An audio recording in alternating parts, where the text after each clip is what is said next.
Oke lah Pak, mau ketemu saya. Ambil mobil, ya udah gini deh. Taruh dulu nggak? Mohon maaf Ibu, ini udah. Saksi kalau salah, siap datang dipanggil. Ya makanya ayo. Iya saksi, saya sabar, Pak. Udah jangan marah-marah. Jangan mau ngerjain suami saya. Kok ngerjain bagaimana? Enggak ada yang ngerjain ini serius Bu. Cuma kan saya kan berarti berhak dulu dong suami saya. Telepon siapa kek? Selesaikan di kantor. Ini surat. Ibu buka aja sendiri.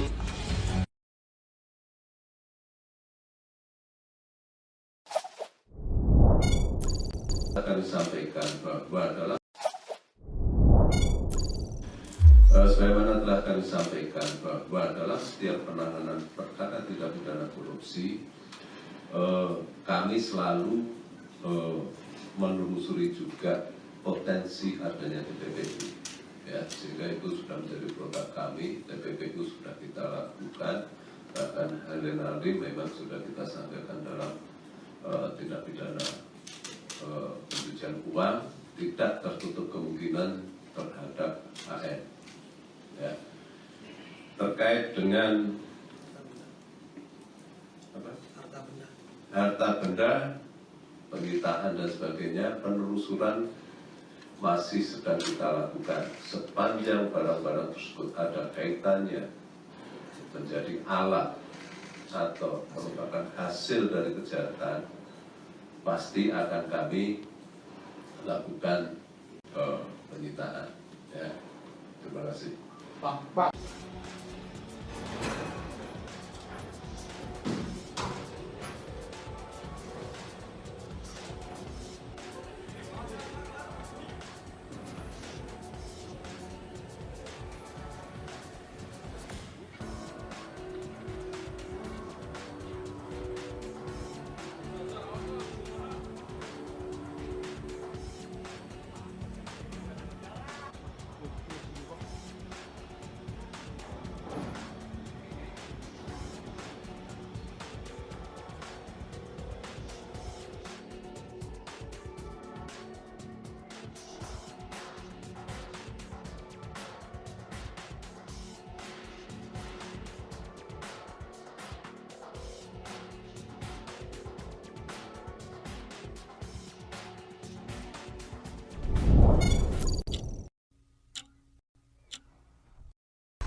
Kredit mobil hybrid sepanjang 2023 makin diminati. Fakta ini ditunjukkan oleh kinerja perusahaan pembiayaan yang mencatatkan peningkatan pada kredit mobil berbasis dua tenaga, mesin konvensional dan juga motor listrik sepanjang tahun lalu. Richard Wang, Marketing Department Head Toyota Astra Financial Services atau TIF, mengatakan kontribusi mobil listrik saat ini didominasi oleh produk Toyota dan Lexus. Richard menambahkan pihaknya bahkan memprediksi kredit mobil berbasis listrik bakal terus meningkat pada 2024. TIF mengincar penyaluran kredit mobil hingga 117.000 unit mobil pada tahun 2024. Angka ini naik dari perolehan tahun lalu sebanyak 68.000 unit. Sedangkan nilai kreditnya ditargetkan tembus 24 triliun rupiah atau naik dari sebelumnya 23 triliun rupiah.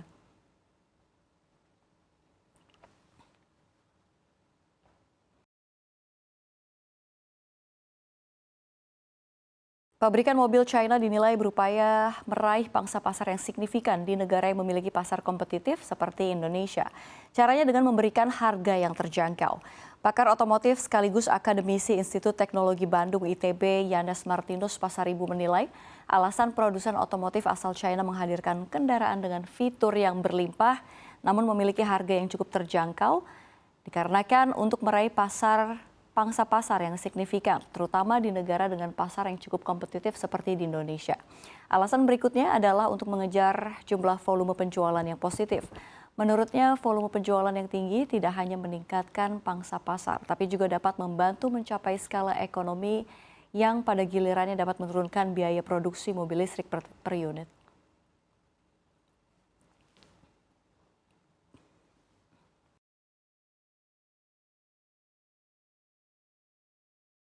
Dua pabrikan otomotif asal Tiongkok, BYD dan Geely, berlomba-lomba untuk mengembangkan kendaraan listrik berbasis plug-in hybrid yang bisa digunakan untuk jarak jauh. Melansir dari Carscoops, BYD diketahui akan menghadirkan mobil hybrid pada 2025 yang memanfaatkan teknologi generasi sebelumnya yang menampilkan mesin, motor, dan baterai berkapasitas lebih tinggi dibandingkan model saat ini. Sedangkan mobil hybrid Geely diproduksi berdasarkan powertrain yang digunakan pada sedang Galaxy L6 yang akan menempuh jarak 851 mil atau 1.370 km. Segmen mobil hybrid saat ini sedang mendapat banyak perhatian, maka dua pabrikan itu pun ingin memproduksi kendaraan yang bisa mencapai 1.243 mil atau 2.000 km sebelum pengemudi kembali diisi ulang dari sumber listrik.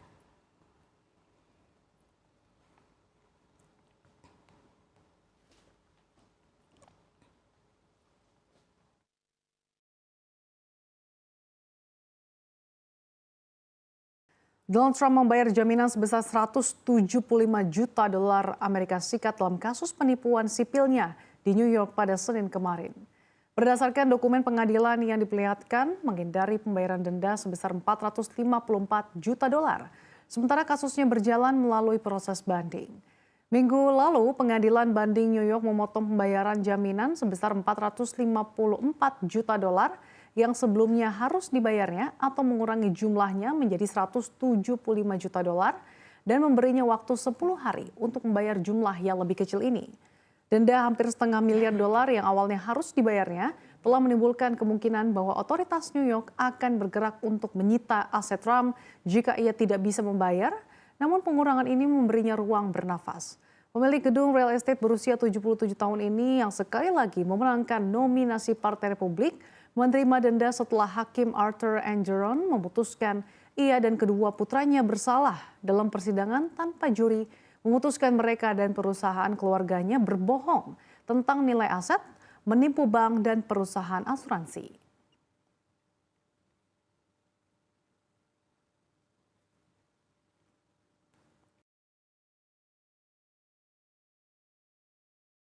Baik, Shania, bagaimanakah animo penumpang KAI saat ini yang hendak melakukan mudik? Apakah sudah mulai tampak ramai pada saat ini? Silakan laporan Anda, Shania. Ya, terima kasih Maria. Sejak siang hari ini memang kalau kita lihat berdasarkan data Kemenhub begitu ya, memang betul bahwa kereta api masih menjadi moda favorit transportasi masyarakat khususnya untuk mudik lebaran 2024 karena memang datanya ada sebanyak 39,32 juta orang yang mudik menggunakan moda transportasi kereta api. Adapun dari pihak KAI sendiri dari daerah Daob 1 Jakarta meliputi stasiun Gambir ini mencatat bahwa keberangkatan pada H-8 lebaran atau pada 2 April 2024 atau hari ini ada sebanyak 32.000 lebih penumpang. Dapat Anda saksikan Maria dan juga pemirsa bahwa di belakang saya ini di stasiun Gambir Jakarta Pusat tempat duduk penumpang sejak siang hari tadi memang sudah padat, bahkan porter juga sudah berlalu lalang untuk membantu para penumpang ini membawakan tas ataupun kopernya saat hingga hendak naik ke kereta begitu ya. Selain itu memang ya Manajer Humas Daob 1 KAI Iksvan Hendri Wintoko ini juga menyebutkan bahwa berdasarkan data hari ini pada tanggal 2 banyak 32.208 Gambir sendiri terdapat 7.022 penumpang dan sisanya ada dari stasiun Senen, Cikarang, Bekasi dan lain sebagainya. Dan hanya itu, kota untuk melakukan tadi saya sudah bertanya begitu ya kepada beberapa penumpang, mereka rata-rata menyebutkan akan mudik berdasarkan data dari Daob 1 KAI favorit mudik yang menggunakan kereta api jarak jauh adalah Surabaya dan juga Malang.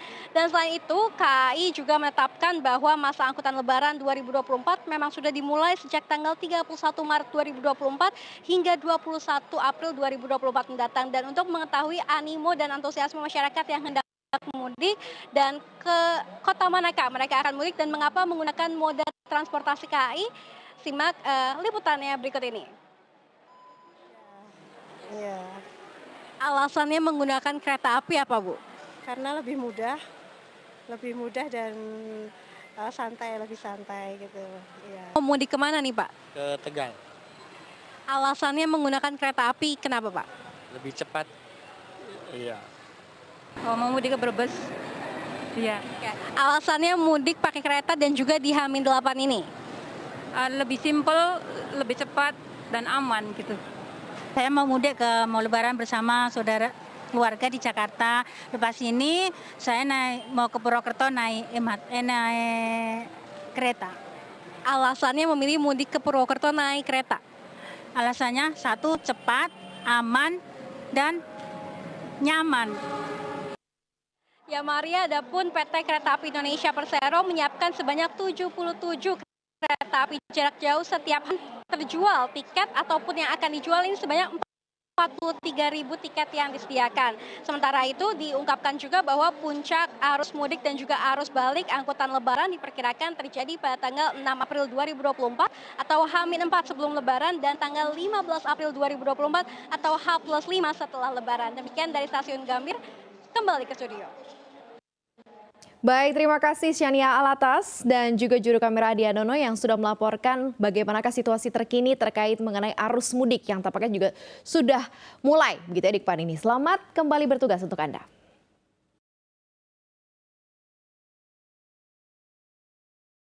Perusahaan mobil elektrik China BYD melaporkan penurunan penjualan mobil elektrik pada kuartal pertama tahun 2024 hanya sebanyak 300.114 unit atau merosot sebesar 43% dibandingkan kuartal 4 2023. Meski demikian, BYD masih mencatatkan peningkatan penjualan sebesar 13,4% secara year-on-year pada kuartal pertama 2024. Penjualan total Maret mencapai 302.459 unit atau meningkat 46% secara year-on-year. Jumlah tersebut merupakan penjualan kuartalan tertinggi kedua setelah mencapai rekor penjualan sebanyak 341.043 unit pada Desember 2023. Secara keseluruhan BYD menjual 626.263 unit kendaraan pada kuartal pertama 2024 atau naik 13,4% secara year-on-year.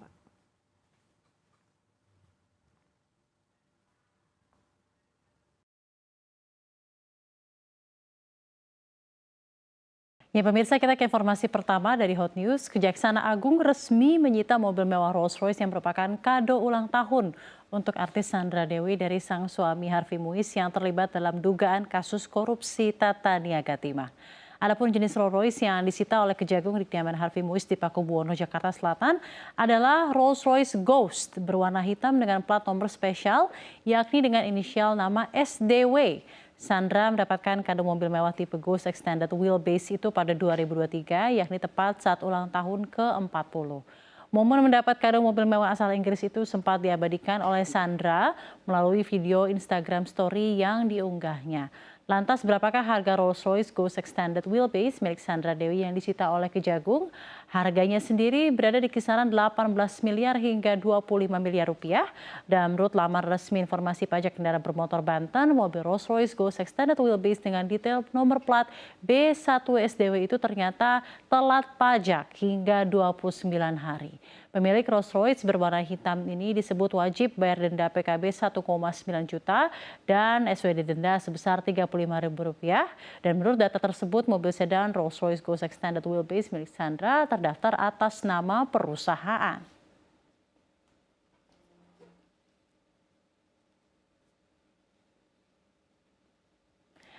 Masih terkait kasus PT Timah Tbk, Komisi 6 DPR menyebut ada sosok mafia besar di balik kasus korupsi Tata Niaga Timah di PT Timah Tbk, yaitu Robert Bono Susatya. Anggota Komisi 6 Mufti Aimah Nurul Anam menekankan sosok itu terlibat kasus dugaan dengan kerugian negara 271 triliun rupiah. Berbagai sumber menunjukkan bahwa ia merupakan mantan komisaris utama PT Citra Marga Nusa Pala Persada Tbk, sebuah perusahaan operator jalan tol milik pengusaha Yusuf Hamka. Ia juga disebut pernah menjabat komisaris utama PT Jaswindo 3 Perkasa Tbk, yakni perusahaan yang bergerak di bisnis percetakan dan dokumen keamanan. Jasindo pernah menang proyek pencetakan BPKB, STNK, dan SIM di Korlantas Polri. Pada 2008, Robert Bono Susatyo menjabat Presiden Direktur PT Pratama Agro Sawit, kebun sawitnya yang berlokasi di Kabupaten Batang, Hari Jambi. Ia juga disebut sebagai pemilik PT Refine Bangkatin atau RBT yang kini tersangkut dugaan korupsi PT Timah.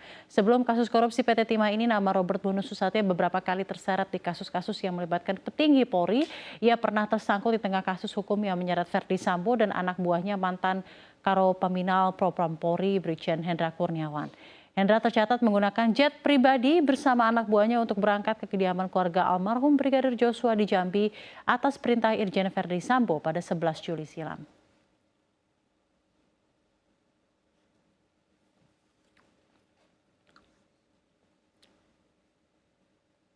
Bagi Anda yang bakal berlibur di masa Lebaran, harap waspada karena BMKG memperingatkan sejumlah wilayah pesisir di Indonesia agar bersiap dengan potensi terjadinya banjir rob. Menurut Kepala Pusat Meteorologi Maritim BMKG Eko Prasetyo, fenomena fase bulan baru disertai perige pada tanggal 9 April 2024 nanti berpotensi menyebabkan ketinggian pasang air laut maksimum meningkat. Berdasarkan pantauan data water level dan prediksi pasang surut, banjir pesisir alias rob berpotensi terjadi di beberapa wilayah pesisir Indonesia dengan waktu yang berbeda-beda. Secara umum, banjir ini berdampak pada aktivitas masyarakat sekitar pelabuhan dan juga pesisir seperti aktivitas bongkar muat di pelabuhan, aktivitas di pemukiman pesisir, aktivitas tambak garam dan perikanan darat, dan berikut ini adalah wilayah-wilayah di Indonesia yang berpotensi mengalami banjir rob.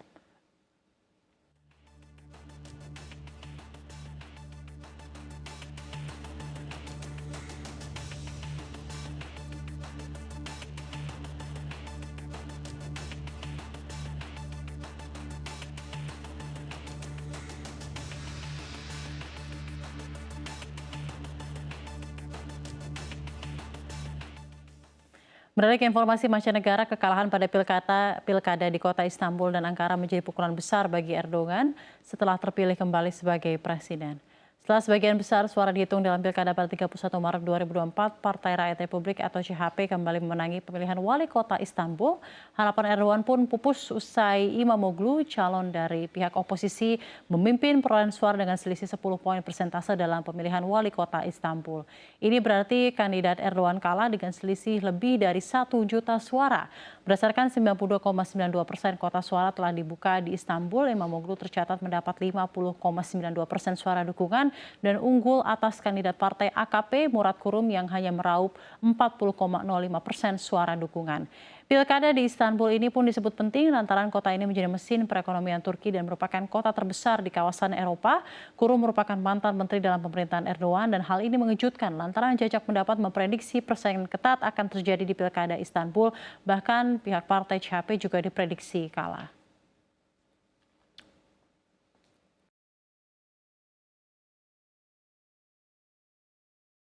Israel mengebom kedutaan besar Iran di Suriah pada Senin 1 April kemarin. Kejadian itu menewaskan setidaknya 7 orang termasuk 3 komandan senior. Pemerintah Iran dan Suriah mengutuk keras serangan tersebut yang menghancurkan sebuah gedung di sebelah kedutaan besar Iran. Sampai saat ini militer Israel belum mengomentari laporan ini. Sementara itu Duta Besar Iran untuk Suriah Hossein Akbari dinyatakan selamat dan tidak terluka. Serangan demi serangan yang diluncurkan Israel ke Palestina membuat Iran pun marah. Iran mengaku mendukung Hizbullah dan Hamas untuk bisa mengalahkan Israel dan membebaskan Palestina dari jajahan. Sampai hari ini militer Israel masih terus menggempur Gaza, terutama di dekat rumah sakit Al-Shifa.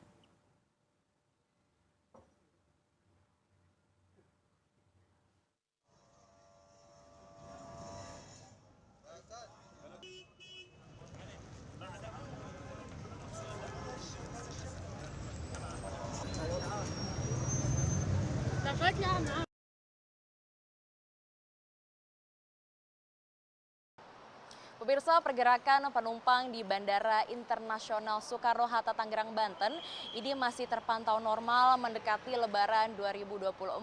Dan memang belum ada peningkatan jumlah penumpang yang sangat signifikan pada hari ini.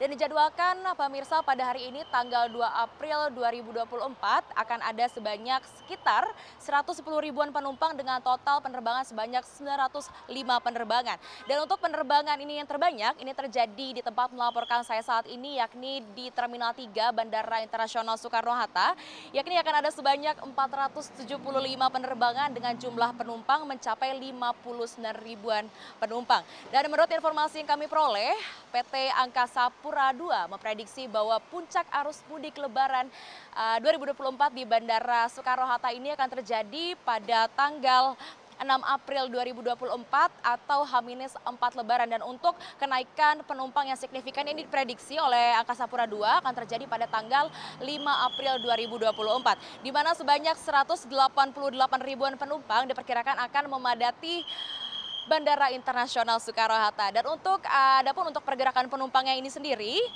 ini akan ada sekitar 1.212 penerbangan pada masa arus mudik Lebaran 2024.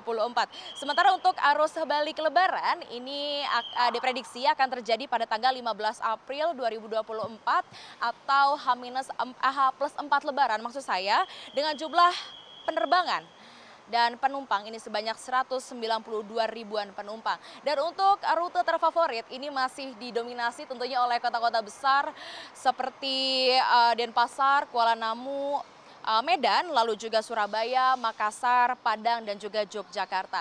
Sementara itu Dirjen Perhubungan Udara memprediksi akan ada sekitar 4,4 juta pergerakan pesawat pada masa mudik Lebaran 2024 ini yang dimulai dari tanggal 3 hingga tanggal 18 April 2024. Maka dari itu Kemenhub menyediakan 6,72 juta kursi pesawat dalam masa 16 hari tersebut, yang kalau misalnya kita rata-ratakan ini akan ada sekitar 420 ribuan kursi per harinya. Lalu juga Kementerian Perhubungan menyatakan bahwa pihaknya akan menambah sebanyak 2.000 kursi pesawat atau extra flight di Bandara Internasional Soekarno-Hatta ini. Dan terkait dengan harga tiket yang mahal juga, yang seperti kita ketahui ini memang harga tiket menjelang Lebaran selalu mahal. Maka dari itu Menteri Perhubungan Budi Karya Sumadi meminta agar pihak maskapai tidak menjual tiket pesawat di atas tarif batas atas, dan apabila ia menemukan maskapai yang menjual harga tiket yang mahal maka akan dikenai sanksi. Berikut keterangannya. Sebenarnya case daripada tarif ini berlaku secara internasional. Di seluruh dunia terjadi satu stagnasi jumlah pesawat, ya. Nah, tapi saya tidak excuse, ya. Kita tetap konsisten, para airline seyogyanya mentaati tarif batas atas. Kalau lebih ya kita sanksi, ada aturannya dan kita konsisten akan lakukan itu. Ya. Dan pemirsa, untuk mengantisipasi daripada lonjakan atau kepadatan yang terjadi di Bandara Internasional Soekarno-Hatta, pihak bandara saat ini sudah mengoptimalisasi seluruh check-in counter dengan juga menambah jumlah self-check-in, menambah petugas-petugas pelayanan mulai dari drop-off, pusat pelayanan informasi, hingga check-in counter. Selain itu juga di sisi lain disediakan juga petugas gabungan TNI Polri yang akan berjaga dari akses menuju bandara hingga mencapai Bandara Soekarno-Hatta. Dan bagi para pemudik yang menggunakan jalur udara ini diimbau dan diharapkan dapat berangkat lebih awal, jauh sebelum jam keberangkatan agar mudik lebih tenang, lebih aman, dan juga lebih berkesan. Dan juga karena tentunya pasti pemirsa diketahui bahwa akan terjadi kepadatan dan kemacetan lalu lintas pada akses menuju bandara. Dari Jakarta, Serliana Salsabila dan Muhammad Iqbal, Tim Liputan CNBC Indonesia.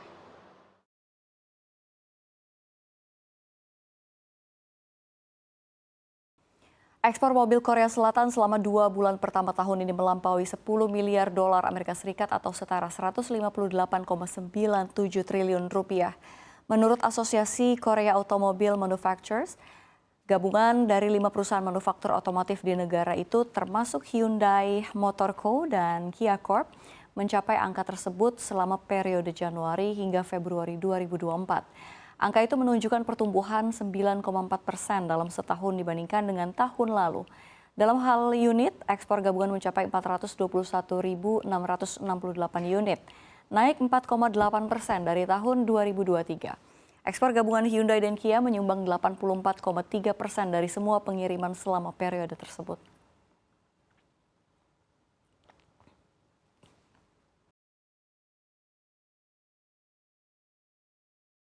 India bertekad ingin mengalahkan manufaktur China dan Vietnam. Hal ini seiring dengan permintaan atau pemerintahan Biden yang mendorong perusahaan Amerika Serikat untuk memindahkan operasi keluar China seperti Vietnam dan juga India. Meski ada peluang besar, India harus menghadapi hambatan untuk mencapai target tersebut. Menurut Kepala Investasi Fina Capital Andy Ho, salah satu hambatan bagi ambisi pusat manufaktur India adalah bea masuk 10% yang dikenakan untuk sektor teknologi informasi dan juga komunikasi. Besaran ini lebih tinggi dari bea masuk rata-rata Vietnam yang sekitar 5%. Pajak impor India dimaksudkan untuk melindungi produsen dalam negeri, namun menurunkan bea masuk tersebut akan menjadi bagian dari upaya pemerintah untuk menarik perusahaan asing agar memproduksi barang di dalam negeri. Pada tahun 2024, Perdana Menteri Modi dikabarkan akan mengeluarkan aturan untuk mengurangi sebagian besar tarif ini.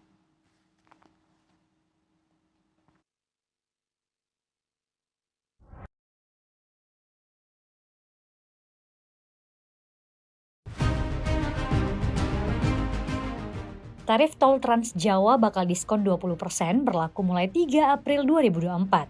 Diskon tarif ini diterapkan untuk memperlancar arus mudik. Menko Pembangunan Manusia dan Kebudayaan PMK Muhadjir Effendi menyatakan, diskon tarif tol ini untuk mengurangi kepadatan lalu lintas di jalan tol. Adapun diskon ini berlaku juga pada arus balik mulai 16 hingga 19 April 2024. Tak hanya berlaku di Pulau Jawa, diskon tarif tol ini juga berlaku pada daerah non-Jawa. Diskon ini akan berlaku selama 17 hari, dimulai pada 5 April hingga 19 April 2024. Sebelumnya, pemerintah telah memprediksi puncak arus mudik diperkirakan terjadi H-2 Lebaran atau 8 April 2024. Sementara puncak arus balik pada H+3 atau 14 April 2024. Sekitar 193,6 juta orang diperkirakan akan mudik pada Idul Fitri 2024. Muhadjir menambahkan, kendaraan pribadi akan menjadi salah satu moda transportasi terbanyak pilihan pemudik, yaitu 18,3% dari jumlah pemudik.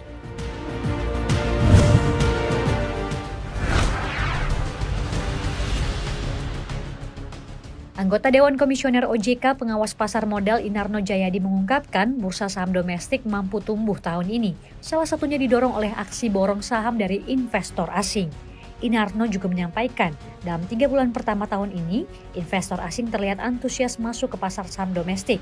Terlihat dari besarnya aksi beli bersih atau net buy yang dibukukan. Selanjutnya, Inarno juga mengungkapkan aset kelolaan, aset under management atau AUM investasi per 27 Maret 2024 tercatat 818,17 triliun rupiah atau turun 0,8% year to date. Sedangkan nilai aktiva bersih reksadana tercatat 488,73 triliun rupiah atau turun 2,54% year to date.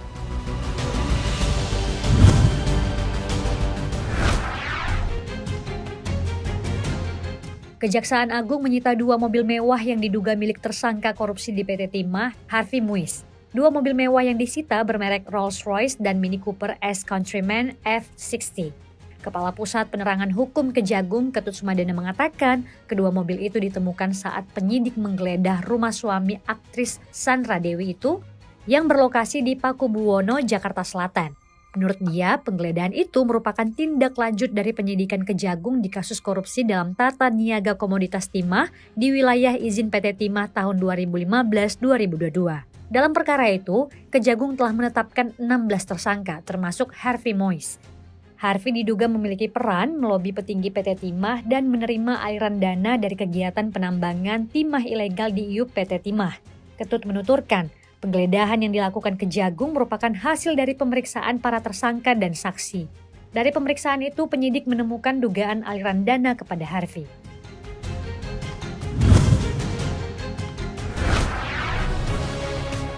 Total pembayar pajak penghasilan orang pribadi yang melaporkan SPT tahunan 2023 hingga batas akhir 31 Maret 2024 mencapai 12.987.904. Nilai ini menunjukkan peningkatan 7,32% dari laporan tahun sebelumnya. Menteri Keuangan Sri Mulyani Indrawati menyampaikan terima kasih kepada seluruh masyarakat yang patuh dalam membayar pajak. Ia merinci, terjadi peningkatan 885.836 wajib pajak yang melaporkan SPT mereka. Kendati terjadi peningkatan, nilai realisasi pelaporan SPT masih jauh dari target yang ditetapkan oleh Ditjen Pajak, yakni 19.273.374 pelapor SPT. Dari nilai itu, hanya 65,88% wajib pajak saja yang melaporkan SPT mereka.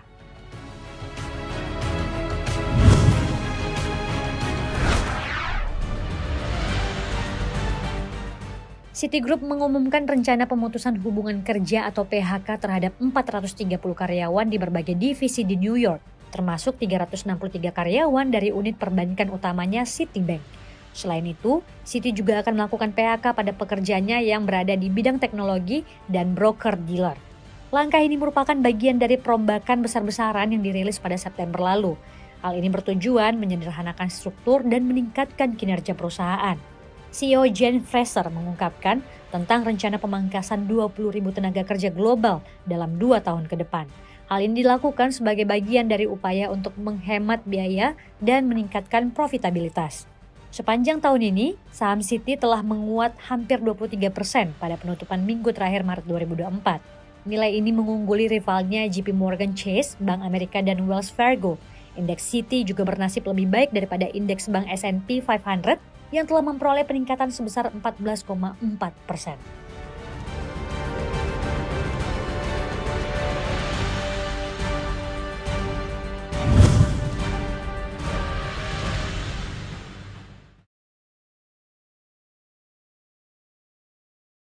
Berita terpopuler di website cnbcindonesia.com adalah seputar kasus korupsi timah, di mana Pusat Pelaporan dan Analisis Transaksi Keuangan atau PPATK ikut terlibat dalam pengusutan kasus korupsi di PT Timah yang menyeret 2 pengusaha, Harvey Muiz dan Helena Lim, yang menjadi tersangka. Kepala PPATK Ivan Yustiavandana mengatakan bahwa sejak awal sudah berkoordinasi dengan Kejaksaan Agung mengenai penanganan kasus ini. Dikutip Selasa hari ini, Ivan mengatakan bahwa lembaganya membantu menyediakan data yang dibutuhkan Kejaksaan Agung dalam mengungkapkan kasus ini. Data yang diberikan pun sesuai dengan tugas dan kewenangan PPATK. Sebelumnya Kejaksaan Agung diketahui tengah menyidik kasus korupsi dalam tata niaga komoditas timah wilayah izin usaha pertambangan atau IUP PT Timah Tbk tahun 2015 hingga 2022. Kejagung menduga korupsi ini merugikan negara hingga 271 triliun rupiah. Selain angka kerugian yang fantastis, kasus ini juga menyedot perhatian karena menyeret nama Harvey Muiz dan Helena Lim, di mana Harvey adalah suami dari aktris Sandra Dewi, sementara Helena Lim adalah perempuan yang kerap dipanggil Crazy Rich Pantai Indah Kapuk.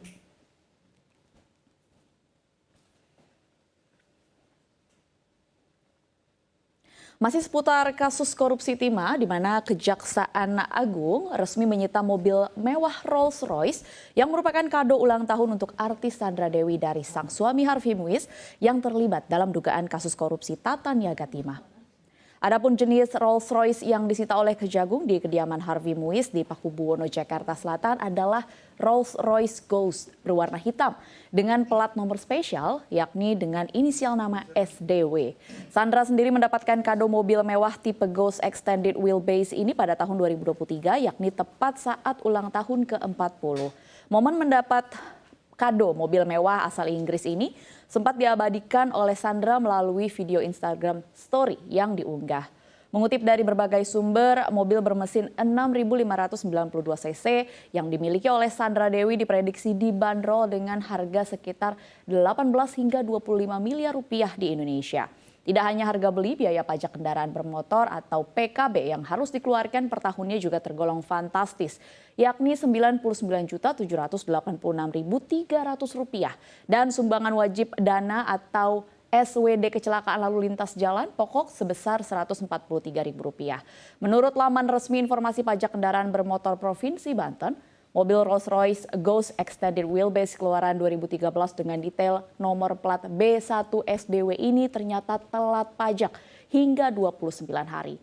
Berdasarkan informasi yang dicantumkan, pemilik Rolls-Royce berwarna hitam ini wajib bayar denda PKB sebesar Rp1.995.700 dan SWD sebesar Rp35.000. Dengan demikian, Total pajak dan denda yang harus dibayarkan adalah 101,96 juta rupiah. Menurut data tersebut, mobil sedan Rolls-Royce Ghost Extended Wheelbase milik Sandra terdaftar atas nama perusahaan.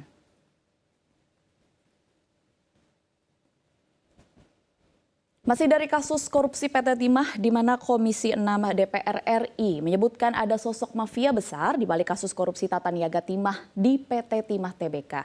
Anggota Komisi 6 Mufti Aimah Nurul Anam menyebutkan nama pengusaha Robert Bono Susatyo atau RBS sebagai mafia besar di balik skandal tambang timah yang memecahkan rekor angka korupsi nasional ini.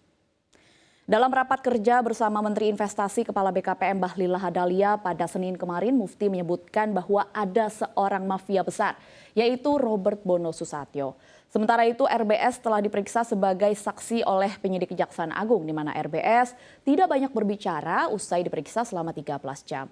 RBS hanya menegaskan telah menjawab seluruh pertanyaan yang dilayangkan oleh penyidik.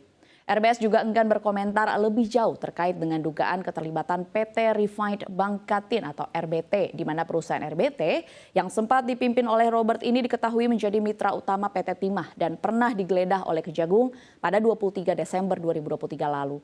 Koordinator Maki Boyamin Saiman menduga peran Robert adalah meminta tersangka Crazy Rich Helena Lim dan Harvey Muiz untuk memanipulasi uang hasil korupsi dengan modus Corporate Social Responsibility atau CSR.